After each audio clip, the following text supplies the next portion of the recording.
என்னை ஆட்கொண்டவரும் நான் சேவிக்கிறவருமாய் இருக்கிற சர்வ வல்லமையுள்ள இயேசுவின் நாமத்திலே நான் உங்கள் ஒவ்வொருவரை வாழ்த்துகிறேன். இன்றைக்கு நாம் ஒரு ஆவிக்குரிய சத்தியத்தை நாம் பார்க்க போகிறோம். யாக்கோப்பு எழுதின நிருபம் 5ஆம் அதிகாரத்திலே 16ஆம் வசனத்தை ஒருவர் வாசிக்கலாம். நீங்கள் சொஸ்தமடையும்படிக்கு உங்கள் குற்றங்களை ஒருவருக்கு ஒருவர் அறிக்கையிட்டு ஒருவருக்காக ஒருவர் ஜெபம் பண்ணுங்கள். நீதிமான் செய்யும் ஊக்கமான வேண்டுதல் மிகவும் பலனுள்ளதாய் இருக்கிறது. அல்லேலூயா. நீதிமான் செய்கிற ஊக்கமான வேண்டுதல் மிகவும் பலனுள்ளதாக இருக்கிறதாம். அல்லேலூயா, அல்லேலூயா. உங்கள் ஜெபங்கள் தேவனுடைய சமூகத்தையே அசைத்து பார்க்கிற அளவுக்கு பலன் உள்ளதாக இன்றைக்கு இந்த கடைசி நாட்களிலே இருக்க வேண்டும் என்று பரலோகம் எதிர்பார்க்கிறது. அல்லேலூயா. இன்றைக்கு உலகம் போய்கொண்டிருக்கிற வேகத்திலே ஜெபம் என்பதற்கு முக்கியத்துவம் இல்லாமல் போய்கொண்டிருக்கிற காலகட்டத்திற்குள் வாலிபர்களும் இருக்கிறார்கள், வாலிபர்களை பெற்றிருக்கிற பெற்றோர்களும் இருக்கிறார்கள். நான் யாரையும் குறை சொல்வதற்காக அல்ல, அநேக விசுவாச குடும்பங்களிலே ஜெபம் என்பது குறைந்திருக்கிறதை பார்க்க முடிகிறது. எல்லாம் என்னையை மட்டும் தான் பார்க்கணும், நோட்ஸ் எடுத்துட்டு மறுபடியும் என்னையை பார்க்கணும். அப்பதான் வார்த்தையில் இருக்கிற வல்லமை உங்களை தொடும். அல்லேலூயா. இன்றைக்கு உலகத்திலே இருக்கிறதான சகல கிறிஸ்துவை பின்பற்றுகிற ஒவ்வொரு குடும்பங்களும் ஜெபத்திற்கு முக்கியத்துவம் கொடுக்கிறாளா என்று பார்ப்போமே. ஆனால் அநேகர் ஜெபத்திற்கு முக்கியத்துவம் கொடுப்பது அல்ல. ஜெபம் என்பதை அநேகர் என்னவாய் நினைத்துக்கிறார், ஒரு கடமைக்கு. இயேசுநாதர் ரொம்ப சிம்பிளான ஒரு ஜெபம் சொல்லி கொடுத்துட்டாரு. என்ன ஜெபம் பண்ணி சொல்லி பார்ப்போம். பரலோகத்தில் இருக்கிற எங்கள் பிதாவே, அப்படியே ஒரு ஜெபம் போயிடுச்சு. இன்னும் இயேசுவை பின்பற்றுகிற வேறொரு கூட்டங்கள் உண்டு, அது ஜெபமாலையை எடுத்துக்கிட்டு அவங்களுக்கு சொல்லப்பட்ட ஜெபத்தை சொல்லிக்கிட்டு இருப்பாங்க, அது நினைட்டு இருக்காங்க. அப்படி அல்ல.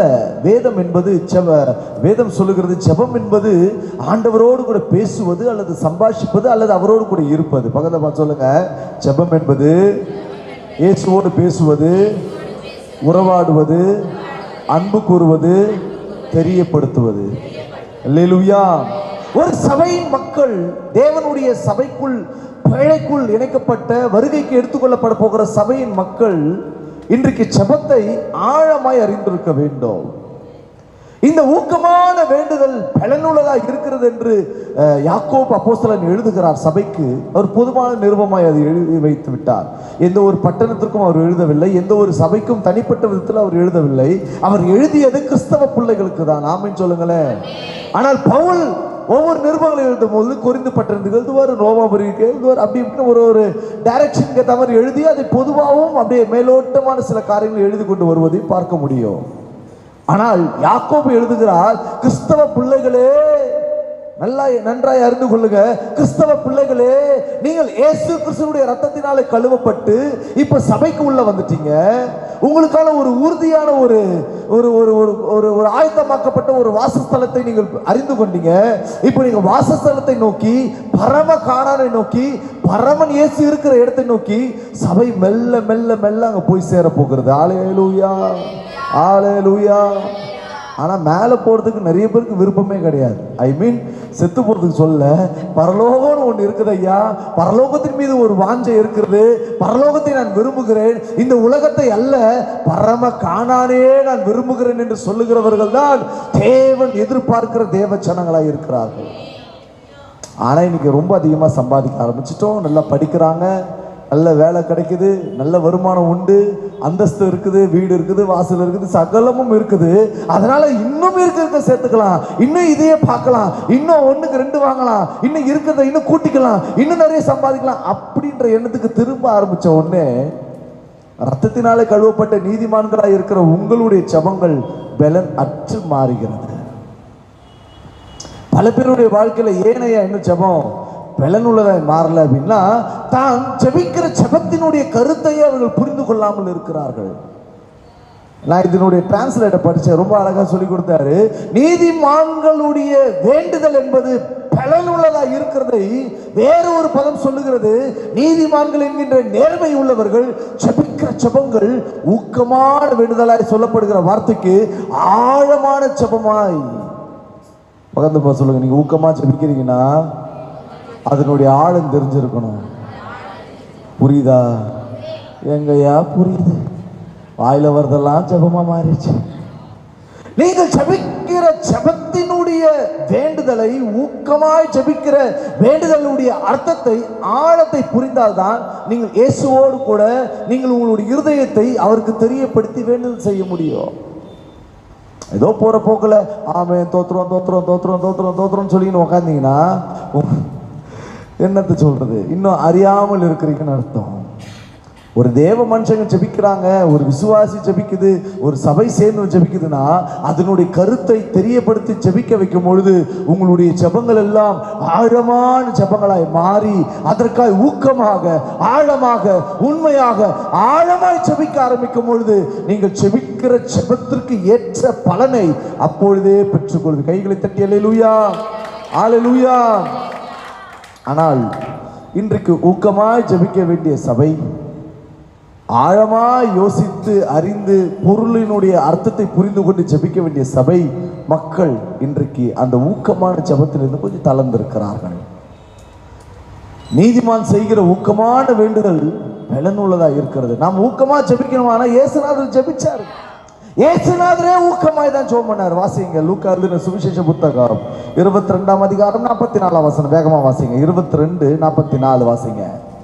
அவர் மிகவும் வியாக்குலப்பட்டு, இயேசு கிறிஸ்து மிகவும் வியாக்குலப்பட்டு அதிக ஊக்கத்தோடு ஜெபம் பண்ணினார். வெறும் ஊக்கம் அல்லங்க, எல்லாம் நீ பாருங்க, சாதாரணமா ஊக்கமா ஜெபம் பண்ணான்னு சொல்ல, அதிக ஊக்கமா ஆழமான அதனுடைய வலியை உணர்ந்தவராய், அதனுடைய வீரியத்தை உணர்ந்தவராய், அதனுடைய பொருளை உணர்ந்தவராய் ஆழமாய், அதிக ஆழமாக ஜெபம் பண்ணினார். அவருடைய வேர்வை இரத்தத்தின் பெருந்துளிகளாய் விழுந்தது. அந்த அளவுக்கு அவர் ஜெபம் பண்ணி இருக்கிறார். சபையே, ஹலோ, நீங்க ஜெபம் பண்ணா உங்களுக்கே வேக்க மாட்டேங்குது. பக்கத்து பசங்க கேக்குதா? பக்கத்து பார்த்தா பேசுங்களேப்பா. என் ஸ்டைலில் ஒன்று சொல்கிறேன், வாய் திறக்கலைன்னா வாயில புண்ணு வந்துடும். ஒழுங்கா பக்கத்தை பார்த்து பேசு. நல்ல தேவன் தம்முடைய நன்மையில் நிரப்புவார். அல்லேலூயா. பக்கத்தை பார்த்து கேளுங்க, நீ ஜெபம் பண்ணா வேர்வை வருதா? அப்பனா நீ சரியாக தான் ஜெபம் பண்ற. ஜெபம் பண்ணா தூக்கம் வருதா? நீ தான் ரொம்ப தூரமா இருக்கிற. ஜபமா அப்படின்னா கேட்கறதும் இருக்குது சில இதெல்லாம் சபையில. ஜப கூட்டங்களுக்கு வாங்கம்மா, பக்கத்துல எல்லாம் கூடி ஜெபம் பண்ண போறோம், வாங்க சபையேன்னு அழைப்பு விடுத்தா எங்களுக்கு வேலை இருக்குது ஐயா. என்ன வேலைன்னு டிவியில பாக்கியலட்சுமி பார்த்துட்டு பிக் பாஸ் பார்த்துட்டு உக்காந்துருக்கும். அதுக்கு அதான் வேலை. பார்த்துனே ஒரு நாள் இயேசுநாதர் உணர்ந்து கொள்ளுங்கள் சபையே, உங்களுக்கு ஆவிக்குரிய அனுபவத்திலே ஜெபிக்கிற அனுபவங்கள் ஊக்கமாக மாறும் பொழுதுதான் நீ ஆவிக்குரிய உன்னத நிலைமைக்கு ஏறிக்கொண்டே இருப்பாய். ஜெபம் என்பது நீங்களும் தேவனும் இணைந்து உறவாடுகிற ஒரு உறவு. அதை புரிந்து கொள் திருச்சபையே. ஊழியக்காரங்கிட்ட வந்து ஜெபம் பண்ணிட்டு போலாம், எங்க கடமைக்கு எங்க மேல இருக்கிற ஆத்ம பாரத்துக்கு மனதுருக்கத்துக்கு நான் உங்களை பிளஸ் பண்ணலாம். நீங்கள் அதுக்கு பாத்திரவான்களாய் மாறவில்லை என்று சொன்னால் அதற்கு நாங்கள் பொறுப்பு இல்லை, நீங்கள் தான் பொறுப்பு. ஏன் இன்னைக்கு உங்க வாழ்க்கையில தரித்திரம் மாறல? ஏன் உங்க வீட்டுக்கார ரட்சிக்கப்படல? ஏன் உங்க பிள்ளைங்க ரட்சிக்கப்படல? ஏன் உங்களுக்கான சகல ஆசீர்வாதத்துக்கு தடையும் போராட்டங்களும் இருந்து கொண்டிருக்கிறது? ஏன் இன்றைக்கு அநேக கிறிஸ்தவ வீட்டிலே பிசாசினுடைய போராட்டங்களும் பிரச்சனைகளும் கலக்கத்தின் ஆவிகளும் அலங்கழித்துக் கொண்டிருக்கிறது? ஏனையா உங்களுக்கு கண்ணீர்? வீணான கண்ணீர்லாம் தேவன் கொடுக்க மாட்டாருங்க. சுவிசேஷத்து நிமித்தமாய் வருகிற பாடுகளுக்கு கண்ணீர்களுக்கு வேறு வேல்யூ இருக்கு. ஆனால் அவன் தன்னுடைய சுய இச்சையினால் இழுக்கப்பட்டு ஊக்கமாய் ஜெபிக்க வேண்டிய ஜெப அனுபவத்தை மறுக்க ஆரம்பிக்கும் பொழுதுதான், அதை உணராமல் இருக்க ஆரம்பிக்கும் பொழுதுதான் ஆவிக்குரிய ஸ்திரத்தன்மையை நீங்கள் இழக்கிறீர்கள். தேவனுக்கு ஒன்று தெரியும், தன் மக்களை அவர் அழகா வச்சு சந்தோஷப்படுத்தி மகிழ்ச்சியோடு நடத்துவதான் அவர் விரும்புகிறார். காரணம், அவரை குறித்து என் வேதம் சொல்லுகிறது, அவர் ஒருவரே நல்ல மேய்ப்பர். ஒரு நாளும் தன்னுடைய ஆட்டை அவர் அவமானத்திற்கோ கண்ணீருக்கோ பசிக்கோ வருத்தத்துக்கோ அனுமதிக்கவே மாட்டார். ஆகிலும் சில நேரங்களிலே உங்களுக்கு வருகிற பாடுகளும் உபத்திரவங்களும் நீங்கள் தான் அதிலே சிக்கிக்கொண்டு மாட்டிக்கொண்டிருக்கிறீர்கள். எனக்கு நல்ல வசனத்தை படிச்சு பார்த்துறேன். எந்த இடத்துலையும் ஜனங்களுக்கு அவர் விரோதமாய் எதுவுமே செஞ்சது கிடையாது. ஜனங்கள் தான் அவருக்கு விரோதமாய் பேசி, ஜனங்கள் தான் அவருக்கு விரோதமாய் நடந்து, ஜனங்கள் தான் அவருக்கு விரோதமாய் தன்னுடைய சுய இச்சைகளை நிறைவேற்றிக் கொள்ள உலகத்தின் பக்கமாய் திருப்பப்படுகிறார்கள். திரும்பி போதான் உங்களுக்கு தாங்க பிரச்சனை. பணம் வரும், பக்கத்தை பார்த்து சொல்லுங்க, பணம் வரும், பொருள் வரும், வீடு வரும், வாசல் வரும், அரசியல் வரும், பணம் வரும், எல்லாமே வரும். ஆனால் இயேசு இருக்க மாட்டார். இயேசு ஒருத்தர் நோக்கி பார்த்தானா உலகத்தை பார்க்கவே மாட்டாங்க. அன்னைக்கு எப்படி தான் பாட்டு பண்ணாங்க? உலகம் என் பின்னே சிலுவை என் முன்னே, உலகம் என் பின்னே சிலுவை என் முன்னே. இன்னைக்கு முதல்ல பிரச்சனை வந்தா நம்ம தான் திரும்பிக்கிறோம். அல்லேலூயா. பாடுகள் வேதனைகள் வந்தா உடனே இந்த சபையை விட்டு அந்த சபைக்கு போறது. நீங்களாம் ரொம்ப தங்கம். நான் உண்மையிலே வாழ்த்துறேன். ஏன்னா உங்களை நல்ல மெய்ப்பன் நடத்துறாரு, பிரச்சனை இல்லை. ஆகிலும் யூடியூபுக்காக நான் சேர்த்து பேசுறேன். அல்லேலூயா. சில நேரங்களிலே சில விசுவாசிகள் சரியான புரிதலும் வளர்ச்சியும் இல்லாதபடியினால் அவர்கள் இங்கிட்டுமாய் போய் தங்களுடைய ஆவிக்குரிய ஸ்திரத்தன்மையை உறுதிப்படுத்திக் கொள்ள முடியாமல் விழுந்து போகிறார்கள். இங்க அழகாய் அவர் சொல்லுகிறார் பொதுவான நிருபத்திலே, நீதிமான்கள், விசுவாசிகள், ஊழியர்கள் செபிக்கிற வேண்டுதல்கள் எல்லாம் பலனுள்ளதா இருக்கும். ஆமென் சொல்லுங்களேன். சரி, உங்களுக்கு உங்களுடைய செப வேண்டுதல் எல்லாம் உறுதியாக்கப்பட வேண்டும். நீங்கள் கேட்கிறது எதுவோ அவர்களிடத்தில் பெற்றுக்கொள்ள வேண்டும் என்று சொன்னால் நீங்கள் ஒரு 3 காரியம் பண்ண வேண்டியதாக இருக்கு. 3 காரியத்தில் முதல் காரியத்தை பார்ப்போம். யூதாவின் நிருபம் 1ஆம் அதிகாரம் 20ஆம் வசனத்தை ஒருவர் வாசிக்கலாம். யூதா 1:20. அது ஒரே அதிகார புத்தகம், வாசிங்க. நீங்களோ பிரியமானவர்களே, உங்கள் மகா பரிசுத்தமான விசுவாசத்தின் மீது உங்களை உறுதிப்படுத்திக் கொண்டு பரிசுத்த ஆவிக்குள் ஜெபம் பண்ணி போதும். அல்லேலூயா.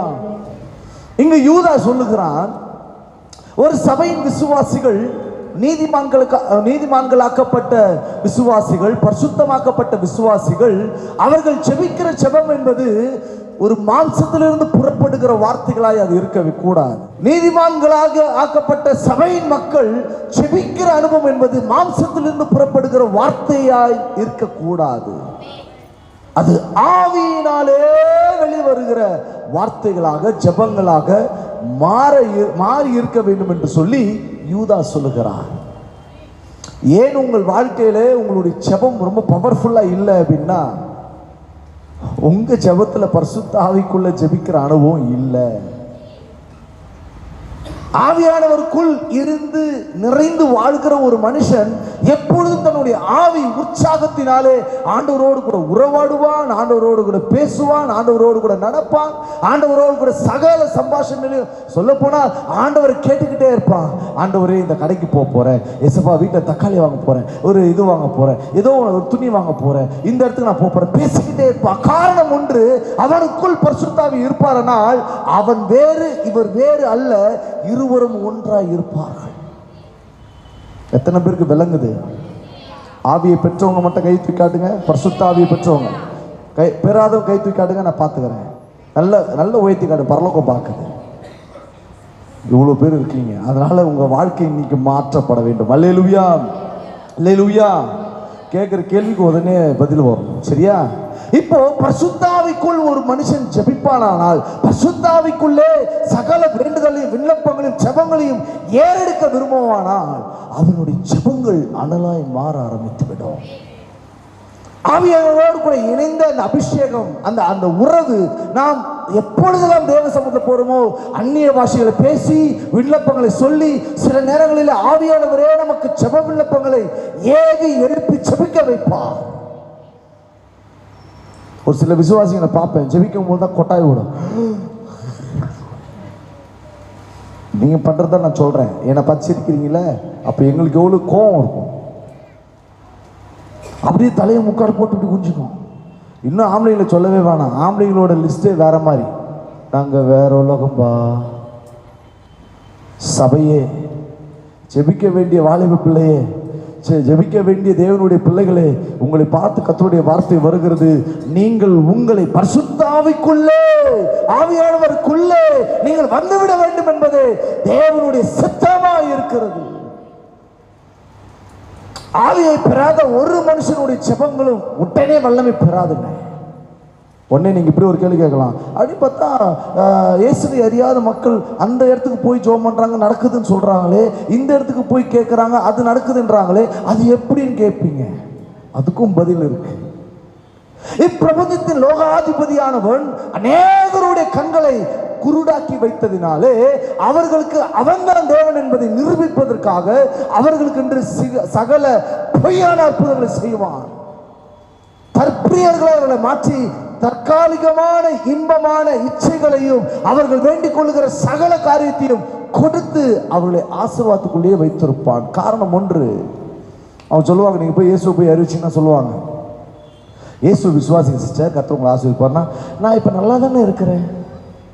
பல பேர் சொல்லியிருப்பாங்க, நான் நல்லா தானே இருக்கிறேன், எனக்கு என்ன குறை இருக்கு, இதை விட எனக்கு வேற என்ன பிளெஸிங் வேணும்னு கேட்டிருப்பாங்க. அப்படின்னா என்ன அர்த்தம் அப்படின்னா, அவர்கள் அந்த அவர்களுடைய ஆசைகளை, இச்சைகளை, ஆசீர்வாதங்களை கொடுக்கிற அந்த ஒரு இடத்திலே அவர்களுடைய இருதயமானது சார்ந்து அல்லது இணைந்து பிணைந்து இருந்திருக்கும். அவர்களுக்கு அதை விட்டு வெளியே வந்து நித்திய ரட்சிப்பை குறித்தவர்களுக்கு ஞானம் இருக்காது. இயேசு கிறிஸ்து என்கின்ற பரிகாரியுடைய ரத்தத்தை குறித்தவர்களுக்கு அறிவு இருந்திருக்காது. அப்படியே வாழ்கிறவர்கள் அவனோடு கூட அவனுக்கென்று ஆக்கினை கடலை வைத்திருக்கிற அதே இடத்திற்கு நேராய் போவார்களே தவிர, உலகத்தில் சுகமாய் வாழ்வார்கள், சுகபோக்கி ஜீவிகளாய் வாழ்வார்கள், ஆனால் நித்தியத்திற்கு அவர்களால் வர முடியாது. ஆனால் நம்மை ஆவியானவர் பரிசுத்த ஆவியினாலே, இயேசுவினுடைய ரத்தத்தினாலே கழுவி பரிசுத்த ஆவியை தேவன் கொடுத்து நம்மை அவரோடு கூட இணைந்து வாழ்வதற்காக தான் திருச்சபையிலே சேர்த்திருக்கார். கைகளை தட்டி அல்லேலூயா. எத்தனை பேருக்கு சத்தியம் விளங்குது? சபையில சேர்க்கப்பட்ட அர்த்தம் என்ன தெரியுமா? நீங்க சபையில சேர்க்கப்பட்ட ஒரே ஒரு அர்த்தம், பரம கானானை நோக்கி நீங்கள் முன்னேறி கொண்டே இருக்கிறீர்கள். அல்லேலூயா. நீதிமான் செய்கிற ஊக்கமான வேண்டுதல் பரிசுத்த ஆவிக்குள்ளதான் அது இருக்க வேண்டும். இதற்காக தான் தேவன் தம்முடைய பரிபூர்ண ஆவியை உங்கள் மீது பொழிந்தருள பண்ணினார். வாசிங்க, கலாத்தியர்கள் நிருபம் 4ஆம் அதிகாரம் 6ஆம் வசனம் வாசிங்க. புத்திரராய் இருக்கிறபடினால் அப்பா பிதாவே என்று கூப்பிடத்தக்க தேவன் தமது குமாரனுடைய ஆவியை உங்கள் இருதயங்களில் அனுப்பினார். நல்ல கவனிங்க, நீங்கள் அவருடைய பிள்ளையாய் மாறி அவரை நோக்கி எந்த நேரத்திலும், சபை கவனிக்கணும், எந்த நேரத்திலும், எந்த காலத்திலும், எந்த நேரத்திலும் நன்றியால். ஏன் தெரியுமா? வாசிக்காத வைக்கி. ஏன் தெரியுமா? எப்பவுமே ஆவியில களி கூர்ந்து இருக்கிறவன் சகல துன்பமான நேரங்களிலும் அப்பாவையே உயர்த்துவான். ஆமீன் சொல்லுங்களேன், ஆமீன் சொல்லுங்களேன். நெருக்கமான நேரங்களிலும் பரிசுத்த ஆவிக்குள்ளே அவன் ஜெபிப்பான். எந்த ஒரு இக்கட்டான சூழ்நிலையிலும் இழப்புகளிலும் கூட கர்த்தர் ஒருவரையே உயர்த்துவான். அல்லேலூயா. இதற்காய்தான் ஆண்டவர் உங்களை தம்முடைய பிள்ளைகளாக, புத்திரர்களாக பெற்றுக்கொள்ளும்படிக்கு தமது ஆவியை தேவன் கொடுத்து வைத்து விட்டார். இன்னொரு இடத்துல பவுல் எழுதுகிறார், தீத்துக்கு எழுதின நிருபம் 3ஆம் அதிகாரம் 7ஆம் வசனம். வேகமா வாசிங்க.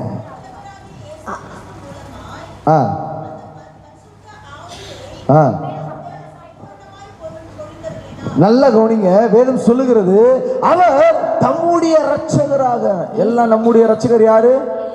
இல்லைங்க, எங்க வீட்டுக்காரர் தாங்க என்னை பார்த்துக்கிறாரு, எங்க அம்மா அப்பா தாங்க எங்களை பார்த்துக்கிறாங்க, இல்லை எங்க அம்மா தான் எங்களை பார்த்துக்கிறாங்க. கிடையவே கிடையாது. அவர்கள் வழியாய் கிறிஸ்து எல்லாரையும் போஷித்து கொண்டிருக்கிறார். ஆமீன் சொல்லுங்களேன். என் பொண்ணுக்கு நான் எது வாங்கி கொடுத்தாலும் ஒன்று சொல்லுவேன், கர்த்தர் தான் இதை வாங்கி கொடுத்தா சொல்லுவேன். புரிஞ்சவங்க அல்லேலூயா. இல்லை அது எப்படி சாமி, நான் மூட்டை தூக்கி, நான் ரிக்ஷா எடுத்து, நான் பூ கட்டி, நான் சோறு போட்டு, நான் எல்லாம் பண்ணி, அது எப்படி அவருக்கு கொடுக்க முடியும்? நீ கொடுக்கலீன்னா ரொம்ப நாள் உனக்கு பலன் இருக்காதுன்னு அர்த்தம். உங்க பிள்ளைங்களுக்கு ஒரு சாக்லேட் வாங்கி கொடுத்தா கூட சொல்லி கொடுங்க, இது நான் அல்ல, பரலோகம் உனக்கு கொடுத்தது. கைகளை தட்டி அல்லேலூயா. பரலோகத்தை கனப்படுத்த தெரிந்தவர்கள் தான் திருச்சபை மக்கள். ஆமீன் சொல்லுங்களேன். இல்லையா, எனக்கு ஒருத்தர் அங்க வந்து குத்தாரியா, ஐயோ நான் கஷ்டப்பட்டு உழைச்சையா, 30 நாள் வேர்வை சிந்தி உழைச்சையா, கஷ்டப்பட்டு உழைச்சையா, அதுக்கு பலன் யார் தரா? சத்தமா யார் தரா? இல்ல இல்ல இல்ல, நாங்க நல்லா சாப்பிட்றோம். ஹலோ, சபைக்கு தேவன் தமது பலத்தை கொடுத்து கொண்டே இருக்கிறார். இங்க அழகாய் சொல்லுகிறார் பவுல், தேவனுடைய இரட்சகராய் இருக்கிற இயேசு கிறிஸ்து மூலமாய் கொஞ்சம் ஆண்டவர் கொடுக்கல. ஆனா இன்னைக்கு விசுவாசி எப்படி ஆயிட்டாங்க தெரியுமா? முதல் கருத்திலே நான் நிக்கிறேன் பாருங்க. இன்றைக்கு விசுவாசி எப்படி இருக்கிறாங்க தெரியுமா? கொஞ்சம் அபிஷேகம். எப்படின்னா சபைக்கு மட்டும்தான் அபிஷேகமே வரும், தனிப்பட்ட விதத்துல அபிஷேகத்துல அவங்க இருக்கவே மாட்டாங்க. சபைக்கு வந்தவனும் போதகர் நல்ல ஆவிலே நிரம்பி ஜோம் பண்ணிட்டு இருக்கும் பொழுதுதான் விசுவாசிகளுக்கு ஆவியே கொஞ்சம் தொடும்.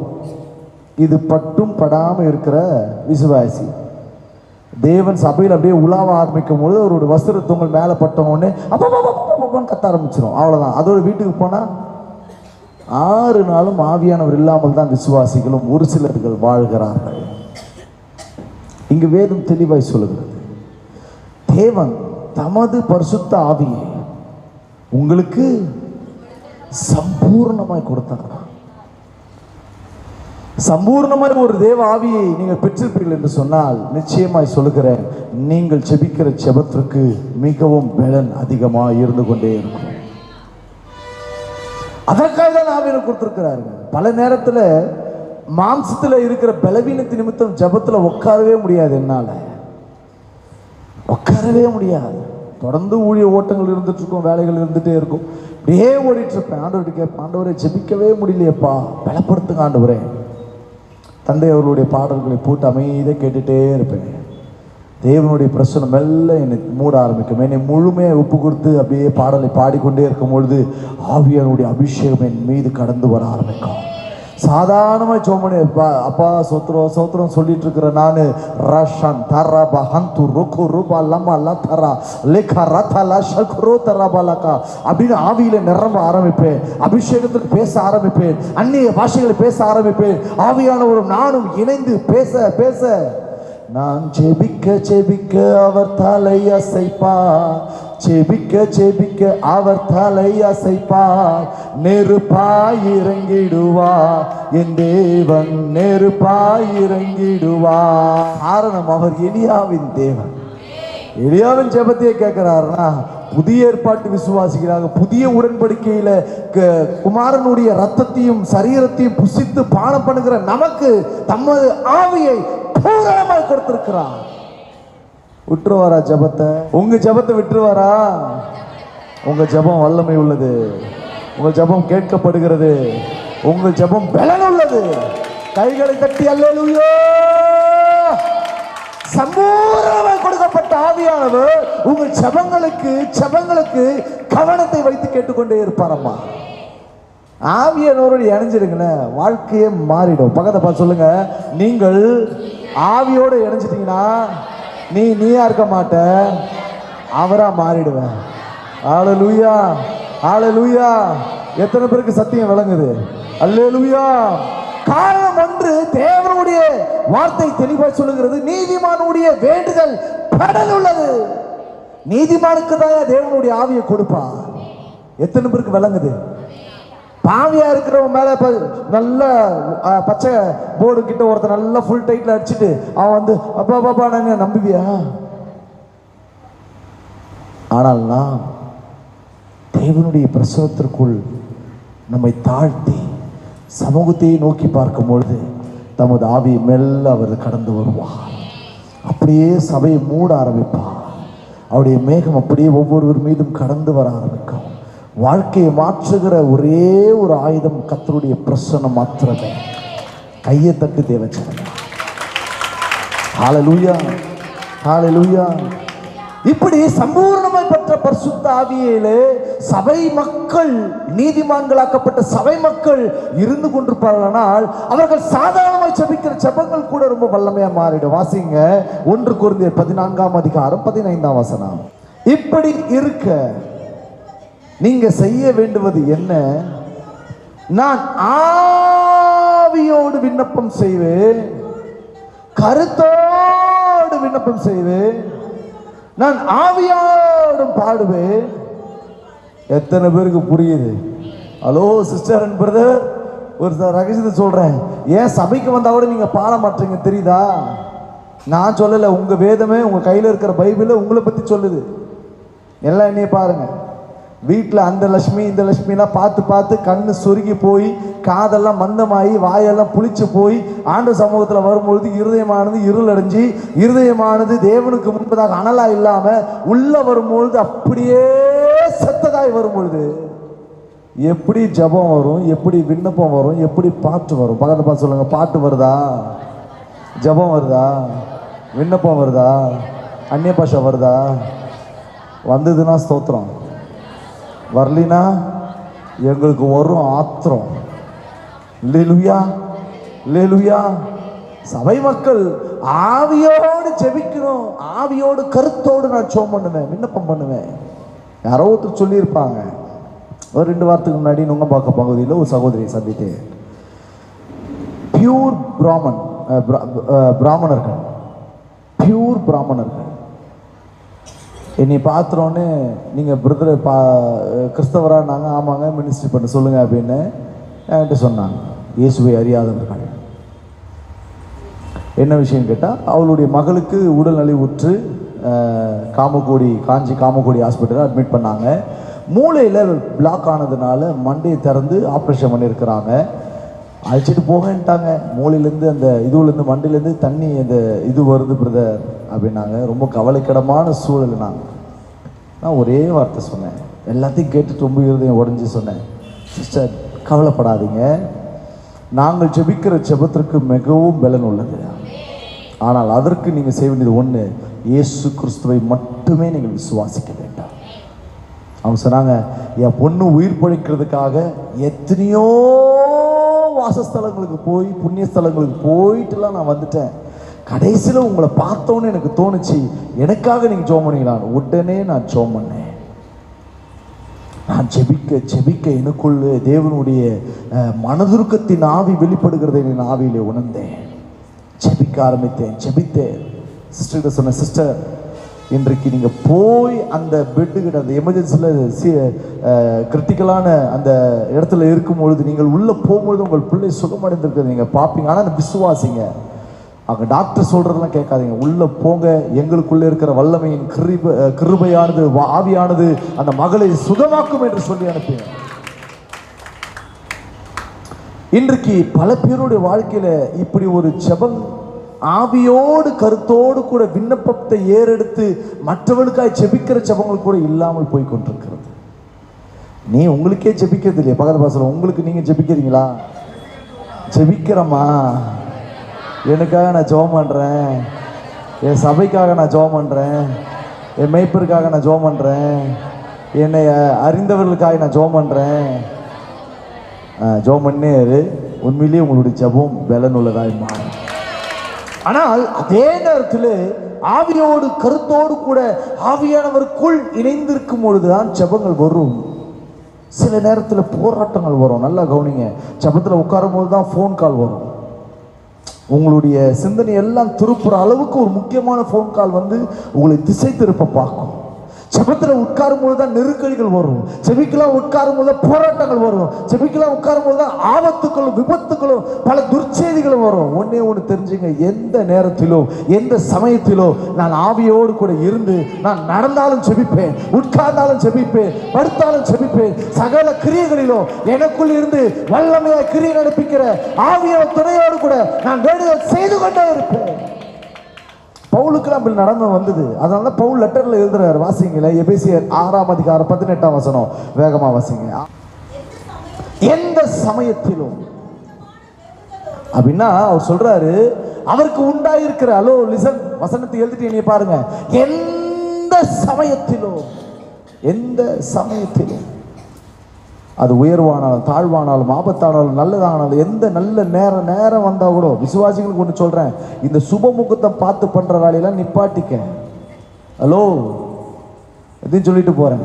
சுபமுகூர்த்தை பார்க்குறதெல்லாம், நல்ல நேரம் பார்க்குறதெல்லாம், எமகண்ணை பார்க்குறதெல்லாம் ஞாயிற்றுக்கிழமையில நாய்ப்படாத பாடா. ஒரு அம்மா சொல்லுது, ஞாயிற்றுக்கிழமை வந்துட்டா நாய்ப்படாத பாடுங்க, அன்றைக்கி சாமான் எடுக்கக்கூடாது, பால் காசக்கூடாது, எதுவும் செய்யக்கூடாது. உன்னை யார் செய்ய சொன்னா? என் பைபிளே செய்ய வேணான்னு சொல்லுது. நீயா செஞ்சுட்டு நீயா அடிபட்டு உதப்பட்டு மிதிப்பட்டு ஞாயிற்றுக்கிழமை நாய்ப்படாத பாடு தெரியுமா சிஸ்டர்? உன்னை யாச்சை சொன்னான் பரிசுத்த ஓய்வு நாளை பரிசுத்தமாக எண்ணுவாயாக. எந்த சமயத்திலும் அவர் இன்னொன்னு ஒரு வார்த்தை சொல்றாரு, எந்த சமயத்திலும் சகலவிதமான வேண்டுதலோடும் சகல விதமான வேண்டுதல். அப்படின்னா எனக்காய் மாத்திரமல்ல, என் அப்பாவுக்காக, என் அம்மாவுக்காக, என் சகோதரனுக்காக, என் சகோதரிக்காக, தூரத்தில் இருக்கிற என்னுடைய நண்பர்களுக்காக, என்னுடைய உறவுகளுக்காக, என் சபைக்காக, என் சபையின் விசுவாசிகளாய் கருதப்படுகிற ஒவ்வொரு சகோதர சகோதரிகளுக்காக, சொல்ல போனா என் தேசத்துக்காக. சத்தம் வரலையே, சத்தம் வரலையே, சத்தம் வரலையே. சகல விதமான ஜெபத்தோடு வேண்டுதலோடு விண்ணப்பத்தோடு ஆவியிலே ஜெபம் பண்ணி. ஹலோ, எங்க சுத்தினால வேதம் ஒரு இடத்துல வந்து நிக்குது பாருங்க. எங்க உணா போய் பாருங்க. மாம்சத்துல ஜெபித்த ஜெபங்களுக்கு பல நேரத்தில் விண்ணப்பங்கள் பதில்கள் வராமல் இருந்ததுக்கு ஒரு காரணம், எனக்குள்ள இருக்கிற ஆவியை நான் அவித்து விட்டதுக்கு தான் முக்கியமான காரணம். எனக்குள்ள ஆவியானவர் இருக்கும் பொழுது என்னை ஆவியிலே அனலாய் மாற்றுவார், என்னை ஜெபிக்க வைப்பார், எனக்கு உணர்த்தி நடத்துவார், சகல காரியத்தையும் எனக்கு முன்பதாக கொண்டு வந்து நின்று என்னோடு கூட அவர் வாசம் செய்து ஜெபம் பண்ணுவார். அந்த வசனம் சொல்லுது, வாசிங்க. ஆவியினாலே ஜெபம் பண்ணி அதன் பொருட்டு மிகுந்த மன உறுதியோடும். அப்படின்னா என்ன தெரியுமா? ஜெபிக்கிறதுல உறுதி இருந்துகிட்டே இருக்கணும். நான் ஜெபிக்கிறது எதுவோ அதை தான் எனக்கு ஆண்டவர் கொடுப்பான். கைகளை தட்டி நல்ல நல்ல நல்ல நல்ல சத்தமாய் அதிகமான உறுதியோடு, எனக்கு வேதம் சொல்லுகிறது அதிகமான உறுதியோடு கூட, கான்பிடண்டான ஜெபத்தோடு கூட இருக்கும் பொழுது சகல பரிசுத்தவான்களுக்காக பண்ணும் வேண்டுதலோடு விழித்து கொண்டிருங்கள். புரியுதா ஐயா மா? ஏன் உங்க ஜெபங்கள் இன்னும் பலன் உள்ளதா மாறல தெரியுமா? நீங்க ஏறெடுக்கிற ஒவ்வொரு ஜெபங்களும், வேண்டுதல்களும், விண்ணப்பங்களும், பிரயாசங்களும், மன்றாடுகளும் இயேசு கிறிஸ்துவினுடைய பரிசுத்த ஆவிக்குள்ள இருந்து நீங்கள் ஜெபிக்க முடியாத காரியமும், உறுதி இல்லாத காரியமும், அதை அசட்டையாய் கேட்கிற காரியம்தான். பாதிப்பு வரும்பொழுது உழுந்து அழுது ஜெபம் பண்ணி கடைசி நேரத்தில் ஜெபம் பண்ணிக்கிட்டு இருக்கிறதை காட்டிலும் வருவதற்கு முன்னதாகவே நாம் பரிசுத்த ஆவியில இணைந்து ஜெபிப்போமே. ஆனால் தேவன் நம்முடைய ஆவியோடு கூட இருந்து அவர் ஜெபிப்பார். ஒரு வசனத்தை வாசி 2வது பாயிண்ட் போயிடலாம். ரோமர் 8ஆம் அதிகாரம் 27 வாசிங்க. அந்தபடியே ஆவியானவரும் நமது பலவீனங்களில், நல்லா கவனிங்க. சபை இந்த வசனத்தை மறந்து சுயநலத்துக்கு பயன்படுத்த ஆரம்பிச்சிச்சு. விசுவாசிகளை சொல்றேன்.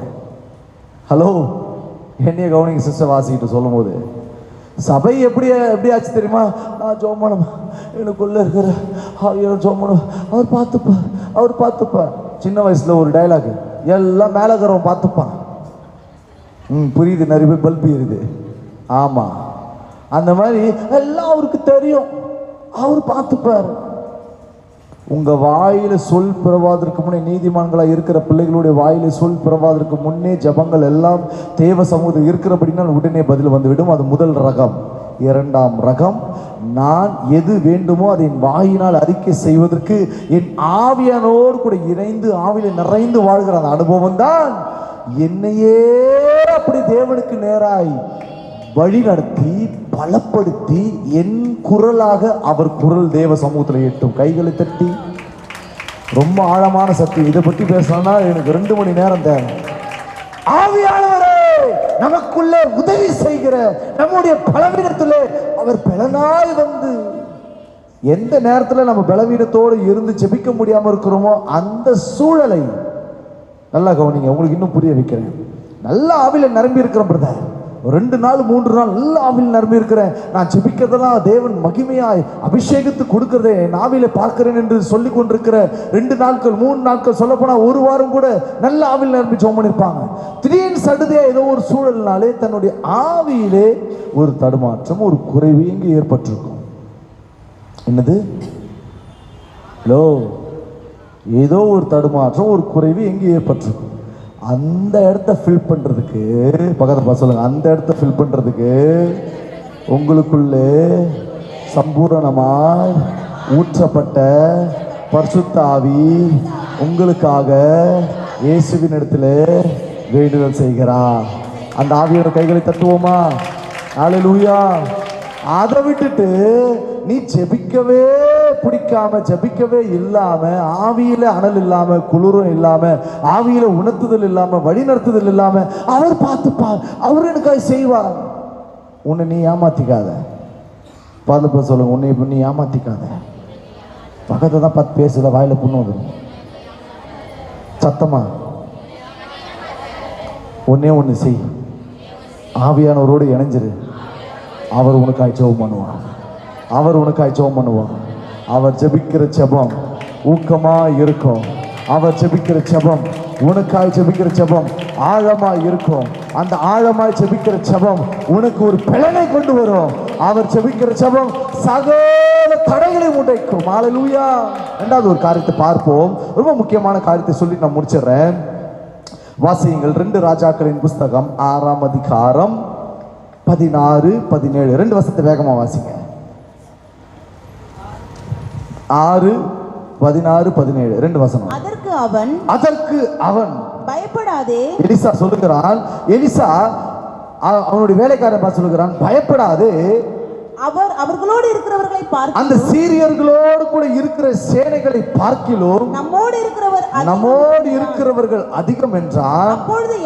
அப்பொழுது எலிசா விண்ணப்பம் செய்தான், கர்த்தாவே இவன் பார்க்கும்படிக்கு இவன் கண்களை திறந்தருளும் என்றான். உடனே கர்த்தர் அந்த வேலைக்காரனுடைய கண்களை இதோ எலிசாவை சுற்றிலும் அக்னிமயமான குதிரைகளாலும், எலிசா என்கின்ற தேவனுடைய பிள்ளையை சுற்றிலும் குதிரைகளாலும் ரதங்களாலும் அந்த மலை நிறைந்திருக்கிறதை அவன் கண்டான். யார் கண்டா? வேலைக்காரன் பார்த்தாயா? ஹலோ, என் மக்கள் என்னை விசுவாசிக்கிற நீதிமான்களாக்கப்பட்டு ரத்தத்தினாலே கழுவப்பட்டு ஊக்கமாய் ஜெபிக்க வேண்டும் என்று விரும்புகிற என் மக்களுக்கு ஜெபிக்கும் பொழுது அவருடைய கண்கள் திறக்கப்பட வேண்டும். ஹலோ, என்னை பாருங்க. சபை மக்கள் இன்றைக்கு ஜெபிக்கிறார்கள்.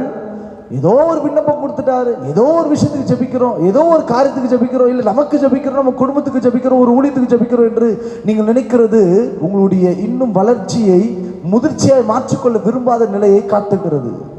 எத்தனை பேருக்கு சொல்றது விளங்குது? உங்கள் ஜெபங்களிலே நீங்கள் ஆண்டவரை நோக்கி ஊக்கமான வேண்டுதலை ஏறெடுக்க ஆரம்பிக்கும் போது உங்க கண்ணு திறந்திருக்கணும்.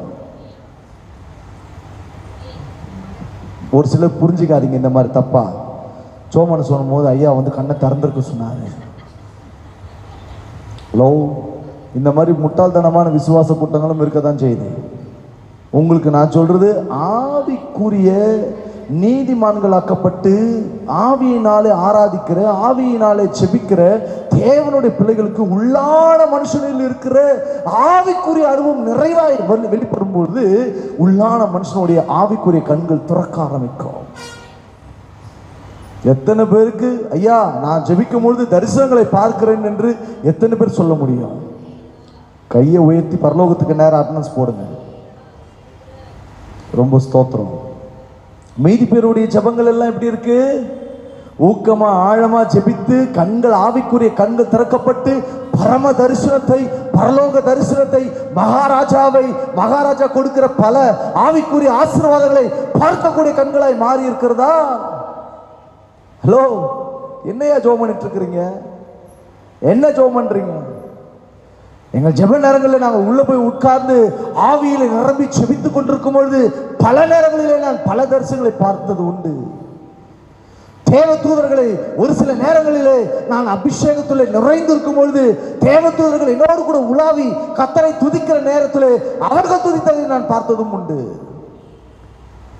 உங்களுக்கு அந்த அனுபவம் இருக்கா? சபையே என்ன பண்ணிட்டு இருக்கிற? கண்ணு குருடாய் உக்காண்டு இருக்கிறியா சபையில? இதுக்காயா சபைக்கு வந்துட்டு இருக்கிறீங்க? உன்னதமான அனுபவத்தை நோக்கி சபையின் மக்கள் ஏறி பரம காணானை பார்க்க வேண்டிய, பரிசுத்தரை பார்க்க வேண்டிய கண்கள் அசுத்தங்களை பார்க்க ஆரம்பித்து விட்டது. எங்க எழுப்புதல் வரும்போது ஆவியானவர் பேசுகிறதை என் ஆவியில் அதிகமாக நான் உணர்ந்து பேசுகிறேன். இதை ஆவியானவரை பேசுகிறார். என் மக்கள் அநேகர் தங்களுடைய கண்கள் சொருகி போனவர்களாக, கண்கள் மங்கி போனவர்களாக, ஆவியிலே கண் சொருகி போன குருடர்களாக இருக்கிறதை ஆவியானவர் பேசுகிறார். மாறு சபையே, மாறு மாறு. உங்க சபையில ஒரு பெரிய கூட்டங்களை ஜெபத்திற்காக ஆயத்தப்படுத்தி உள்ளே கொண்டு வரும்பொழுது அது திறப்பின் வாசல் ஜெபமா இருக்கட்டும், பெண்கள் கூட்டமா இருக்கட்டும், வாலிபர் கூட்டங்களா இருக்கட்டும், குழந்தைகளுடைய சிறுவர் கூட்டங்களாய் கூட இருக்கட்டும், சபையின் ஆராதனை ஒழுங்குகளாய் கூட இருக்கட்டும், உங்கள் கண்கள் ஒவ்வொரு கூட்டங்களையும் திறந்திருக்க வேண்டும் ஆவியிலே. சும்மா சபையில ரசிக்கப்பட்டுட்டேன், தூங்கி தூங்கி தூங்கி தூங்கி கண்ணெல்லாம் தூக்கமாயிட்டு. ஒரு அம்மா சொல்லுது, ஒரே தூக்கமே இல்லை சாமி, மாத்திரை போட்டு கூட தூக்கமே இல்லை சாமி. நான் சபைக்கு வந்து உட்கார்ந்த உடனே எனக்கு வந்தது பாருங்க தூக்கம். விசாசாங்கெல்லாம் உட்கார வச்சு நல்ல மண்டை மேலே ஏறி உட்காந்து மண்டை மேலே இருக்கிற கொண்டையில் உட்காந்துக்கின்னு சூனியம் பண்ணிக்கின்னு எல்லாம் பண்ணிக்கின்னு வாழ்க்கையே அழிச்சிட்டு இருக்கு. சபைக்கு வந்தால் தான் அதுக்கு தூக்கம் வருதான். ஐயா பேச பேச நான் அப்படியே ஆழ்ந்த தரிசனத்துக்கு போயிட்டேன். விசுவாசியே, உன் கண்ணு திறந்திருக்கணும். செபிக்கிற ஒவ்வொரு மனுஷனை பார்த்து நான் பேசுகிறேன், மனுஷியை பார்த்து நான் பேசுகிறேன். உன் கண்கள் தரிசனத்திற்கு நேராக திருப்பப்பட வேண்டும். தேவனுடைய பரம தரிசனத்தை அன்றாட பார்க்கிற ஆவிக்குரிய அனுபவத்தை தான் தேவன் திருச்சபையில் எதிர்நோக்கி இருக்கிறார். சும்மா எனக்கு வேலை இருக்குது ஐயா, ஜபிக்கவே நேரம் இல்லையா, என் வீட்டுக்காரர்கிட்ட மாட்டினா பாடா படுறையா, என் பொண்டாட்டிக்கிட்ட மாட்டினா பாடா படுறையா, இந்த பாடுகளினாலே எனக்கு ஜெபமே வரலையா. போய் என் தேவனுக்கு முன்பதாக ஜெபிப்பதற்கு ஒரு நாள் கூட உன்னால் ஒதுக்க முடியவில்லை என்று சொன்னால் உன்னை நீ ஏமாற்றி கொண்டிருக்கிறாய். இன்னொன்று சொல்கிறேன், இதையும் தப்பாக எடுத்துக்காதீங்க. இந்த கூட்டங்கள்லாம் இருக்க தான் செய்யுது. நேற்று கூட இதான் பேசினேன், ஒரு பாஸ்டருக்கு மூஞ்சே மாறிடுச்சு. உன் சபையில் வைக்கிற கூட்டத்தை தவிர்த்து நீ இங்கேருந்து புறப்பட்டு ட்ரெயின் ஏறி பஸ் ஏறி எந்த இடத்துல போய் உட்காந்து அங்கே ஜோமனா எழுப்புதல் வராது. பக்கத்தை பார்த்து சொல்லுங்க, நீ பஸ் ஏறி பெட்ரோல் போட்டு ட்ரெயினை பிடிச்சி ஃப்ளைட்டை பிடிச்சி எந்த இடத்துக்கு போனாலும் தூரத்தில் போய் ஜோம் பண்ணாலும் எழுப்புதல் வராது. அங்கே இருக்கும் எழுப்புதல், ஆனால் உனக்கு இருக்காது. ஏன்னா உனக்கான எழுப்புதல் மையம் உன்னுடைய சபை. நல்ல தட்டு கைய தேவச்சனமே, தேவச்சனமே, நான் ஆவிக்குரிய கிறிஸ்தவனா இருப்பதினால், என் சபையை நான் மதிக்கிறதுனாலே, சபையை பத்தி தெளிவு எனக்கு ஆண்டவர் கொடுத்ததுனாலே நான் ஒரு விசுவாசியாக உள்ள சவால் விடுகிறேன். என் சபை தாங்க எழுப்புதல் மையம். அதை விட்டுட்டு சும்மா அந்த இடம் இந்த இடம் பெரிய இடம் சின்ன இடம் இதெல்லாம் நீ ஃபிக்ஸ் பண்ணினா உன் மைண்ட் யாரும் மூல செலவு பண்ணி வச்சிருக்கிறாங்கன்னு அர்த்தம். உன் மெய்ப்பர்கள் தான் உன்னை சபத்திற்கு காணானுக்கு நடத்த முடியுமா ஐயா? சுவிசேஷம் கூட அறிவிச்சுட்டு போகும்போது தான் எங்க வேலை. ஆனால் உங்களை நித்தமும் மகா வறட்சியான காலகட்டங்களிலும் உங்களை நீர்ப்பாய்ச்சலான இடத்திற்கு நடத்துகிறது உங்கள் சபை மாத்திரமே. இந்த மாதிரி ஆட்களுடைய செய்தியை சபையில கூப்பிட்டு பேசுங்க. இப்படிப்பட்ட ஆட்களை மாத்திரமே நீங்கள் மதிங்க. அதை விட்டுட்டு பெரிய பெரிய அது இடம் இந்த இடம் அந்த இடம், புற இனத்தார்களுக்கு மாத்திரம் தாங்க அந்த இடம். பக்கத்தை பார்த்து சொல்லுங்க, புற இனத்தார்கள். புற ஜாதி கூட நான் சொல்ல மாட்டேன். ஹலோ ஹலோ ஒரு நிமிஷம் என்ன பார்த்துருங்க. ஜாதின்ற பேர் நம்ம பேசவே கூடாது. இந்த டிரான்ஸ்லேட்ல தப்பான வார்த்தை அது வந்துடுச்சு. புற இனத்தார்கள், ஜாதின்றது நம்ம கிட்ட இல்லவே இல்லை. பக்கத்தை பார்த்து சொல்லுங்க, ஜாதி இருக்குதா உங்ககிட்ட? ஜாதி இருந்தா நீ கிறிஸ்தவனே கிடையாது. ஜாதி இல்லைன்னா நம்ம எல்லாரும் ஒண்ணுன்னா நீ தான் கர்த்தருடைய பிள்ளை. அல்லேலூயா. அப்ப ஏனையா அவங்களை கூட்டங்க போது, ஏனையா அவர்கள் மதிக்கிறார்கள், அவர்கள் கூடினால் ஏன் போகக்கூடாதுன்னா கண்டிப்பா போகலாம். ஒரு நல்ல கூட்டங்கள் நடத்துறாங்க போகலாம். ஆனா உன் சபையை காலி பண்ணிட்டு உன் ஊழியக்காரரை நீ உதாசீனப்படுத்தி விட்டு உன் ஊழியத்தினுடைய தரிசனத்தை நீ தவிர்த்து விட்டு அல்லது உன்னுடைய அழைப்பை உன்னுடைய தெரிந்து கொள்ளுதலை உன்னை உருவாக்குகிற இடத்தை நீ அவமரியாதை ஆக்கி கொண்டு எந்த இடத்துக்கு போய் ஜெபம் பண்ணாலும் எழுப்புதல் கிடைக்காது. எனக்கு தெரியுங்க, சபையை குறித்ததான ஆழமான சத்தியத்தை அப்போஸ்தலர் நடபடிகளிலிருந்து வெளிப்படுத்தின விசேஷம் வரைக்கும் தெளிவாக எழுதி வைத்து விட்டார். நான் கூட ஒரு கூட்டம் பண்றோம், பாஸ்டர் கிட்ட முறையா அனுமதி கேட்டு, பாஸ்டர் இப்படிப்பட்ட ஒரு சூழல் இருக்குன்னு சொல்லும் பொழுது அவருக்கு ஆவியில உடன்பாடு இருந்தால் மாத்திரம்தான் அதை அனுமதிக்கிறார்கள். அதுதான் சரி. ஆவியில உடன்படாத எந்த ஒரு ஊழியத்தை அவங்க ஏத்துக்க மாட்டாங்க. காரணம் ஒன்று, உங்களை மேய்க்கிறவர்கள் அவர்கள் போய் ஆண்டவர் இடத்துல தான் கொடுக்க போகிறார்கள். எங்க முகசுதிக்கு சாலமோன் சொல்லிட்டாரு, நான் அனுப்பி வைக்கிறேன். No no no no no no, நீங்களும் தப்பு பண்றீங்க. ஆமா, ஐயாக்கு அவரை பிடிக்கவே பிடிக்கும், அதனால தான் ஐயா திட்டிக்கிட்டு இருக்கிறேன். ஒன்று புரிந்து கொள்ளுங்கள், சபை எந்த அளவுக்கு ஊக்கத்தோடு கூட ஜெபிக்க ஆரம்பிக்கிறதோ அந்த சபை எப்பொழுதும் தரிசனங்களை பார்க்கிற, வெளிப்பாடுகளை பார்க்கிற, வரங்களிலே நிரம்பி இருக்கிற, ஆவியினுடைய அனுக்கிரகத்திலே நிரம்பி இருக்கிற, தேவன் விரும்புகிற மன வாட்டியாகிய சபையாக அதை மாற்றப்படும். இல்லைன்னா அது வெறும் சபையும் கொட்டாவாக தான் இருக்கும். எத்தனை பேருக்கு நான் சொல்றது விளங்குது?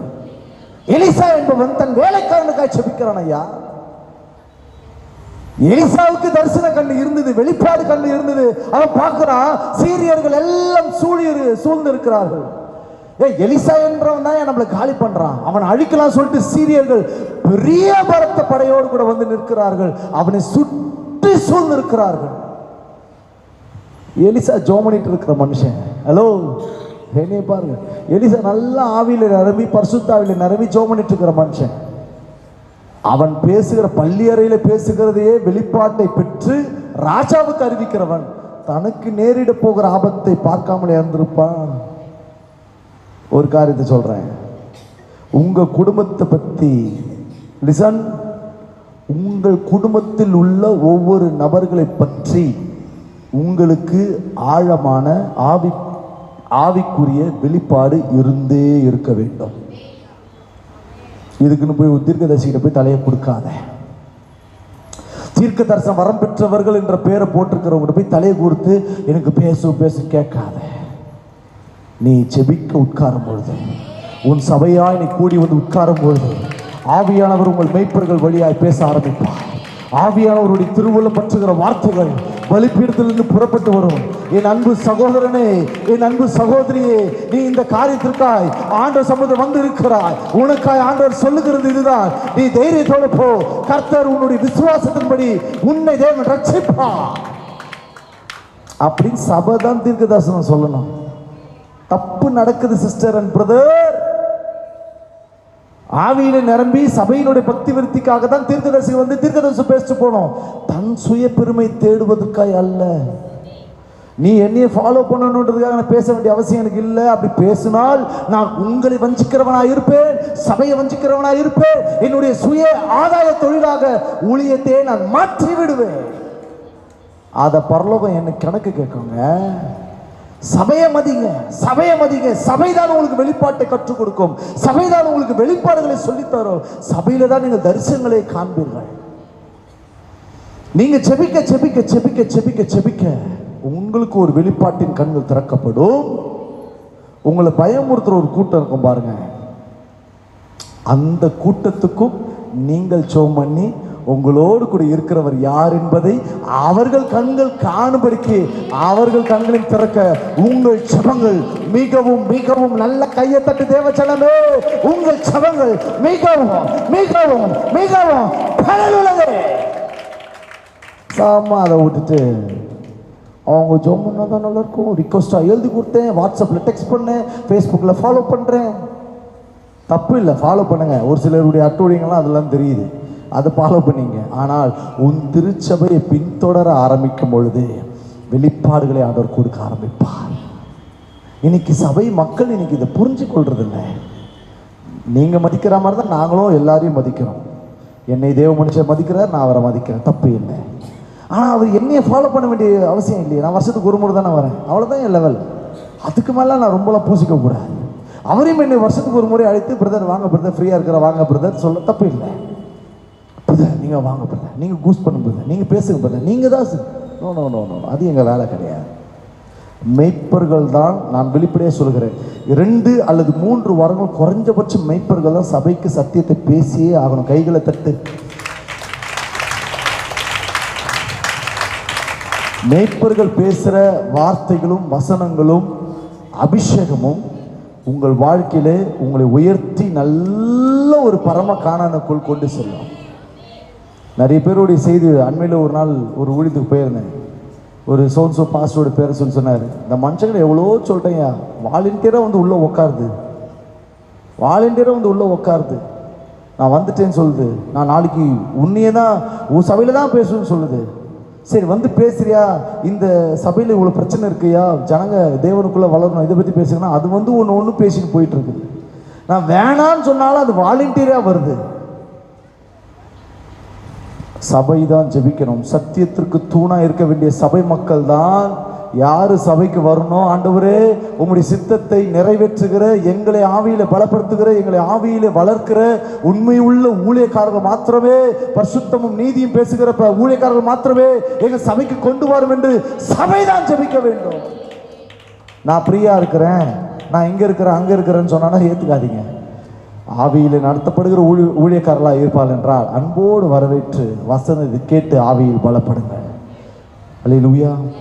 உங்கள் குடும்பத்துக்காக நீங்கள் செபிக்கிற செபங்கள் தான் உங்கள் பிள்ளைகளுடைய எதிர்காலத்தை உங்களுக்கு வெளிப்பாடுகளாக இருக்கும். நீங்கள் செபிக்காமல் உங்கள் செபங்கள் ஆவியானவரோடு கூட இணைந்து இல்லாமல் இருக்குமே ஆனால் வாழ்க்கையில் ஒரு நாள் நீங்கள் ஜெயத்தை பெற முடியாது. கடைசியாக ஒரு வசனத்தை சொல்லி முடிச்சிடுறேன். நீங்கள் ஜெபிக்கும் பொழுது என்ன நடக்கிறது? அப்போஸ்தலர் நடவடிக்கைகள் புஸ்தகம் 12ஆம் அதிகாரம் 16-18 ரெண்டு வசனத்தை வாசிங்க, முடிச்சிடுறேன். 16-18. பேதுரு பின்னும் தட்டி கொண்டிருந்தான். அவர்கள் திறந்தபோது அவனை கண்டு பிரமித்தார்கள். 18ஆம் வசனம் வாசிங்க. பொழுது விடிந்த பின்பு பேதுருவை குறித்து சேவகர்களுக்குள்ளே உண்டான கலக்கம் கொஞ்சமல்ல. சேவர்களுக்கு உண்டான கலக்கம் கொஞ்சம் அல்ல. அல்லேலூயா. இங்கு வேதம் சொல்லுகிறது, பேதுருவை சிறைச்சாலையில் வைத்து விட்டார்கள். ஜெபிக்கிறவங்களுக்காக சொல்றேன். பேதுருவை ஜெயிலில் போட்டாங்க. இப்போ பேதுரு ஜெபம் பண்ணல. அந்த அதிகாரம் ஃபுல்லாக படிச்சு பார்த்தீங்கன்னா உங்களுக்கு தெரியும். நான் சொல்ற வசந்தம் பண்ண வாசிங்க. 7 வாசிங்க. 7 இல்லை, இருங்க ஒரே நிமிஷம். Thank you Jesus. 5 வாசிங்க. அப்படியே பேதுரு 5 வாசிங்க. அப்படியே பேதுரு சிறைச்சாலையிலே காக்கப்பட்டு இருக்க. நல்லா கவனிங்க சபையை, மீதி பேர் என்னை பாருங்க. பேதுரு சிறைச்சாலையிலே காக்கப்பட்டிருக்கிறார். சபையார் அவனுக்காக தேவனை நோக்கி ஊக்கத்தோடு ஜெபம் பண்ணினார்கள். பக்கத்துல கை பிடிச்சி சொல்லுங்க. நான் சொல்றது அப்படி சொல்லுங்க. பக்கத்துல கை பிடிச்சி, சபை நீங்கள் ஊக்கமாக யாருக்காய் ஜெபிக்கிறீங்களோ அந்த ஜெபங்களுக்கு பிரதிபலனை கர்த்தர் கொடுப்பான். ஹல்லேலூயா, ஹல்லேலூயா, ஹல்லேலூயா. நீங்க ஜெபிக்கிற ஜெபத்துக்கு ஒருத்தருங்க வாழ்க்கையில் ஒரு அற்புதம் நடக்கும்போது உங்க கண்ணு பிரமிப்பா இருக்கும். ஆமென் சொல்லுங்களேன், ஆமென் சொல்லுங்களேன்.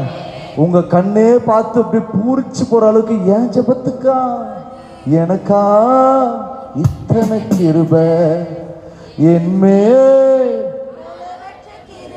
அப்படின்னு பாட்டு பாடிக்கிட்டு பிரமிச்சு பாடுவீங்க. உங்களுக்கு அது பிரமிப்பா இருக்கும். 18ஆம் வசனம் சொல்லுது, வாசிங்க. வாசிங்க. அவன் அப்படியே நிச்சயித்து கொண்டு, அது இல்லம்மா 18 வாசிங்க. பொழுது விடிந்த பின்பு பேதுருவை குறித்து சேவகருக்குள்ளே உண்டான கலக்கம் கொஞ்சமல்ல. நீங்க ஊக்கமா ஜெபம் பண்ண ஆரம்பிச்சிட்டீங்கன்னா முதல்ல பிரமிப்பு உண்டாயிருக்கும். ஆவியில நிரம்பி ஜெபம் பண்ணியிருந்தீங்கன்னா உங்க ஜெபங்கள் எல்லாம் ஆவியானவருக்குள்ள இருக்கும். உங்கள் கண்கள் திறக்கப்படும். 3வது, உங்கள் ஜெபங்களுக்கு பிரமிப்பு உங்கள் கண்களுக்கு உண்டாகும். எதிராளியான பிசாசுக்கோ கலக்கம் கலக்கம் கலக்கம் கலக்கம் என்பது நிரந்தரமாயிருக்கும். அந்த அளவுக்கு உங்க ஜெபம் மாறும். நீ ஊக்கமா ஜெபம் பண்ணு, கண்ணை மூடி ஜெபம் பண்ணலாம். Thank you Holy Spirit. நான் ஜெபிக்க ஜெபிக்க அவர் தலை அசைப்பார்.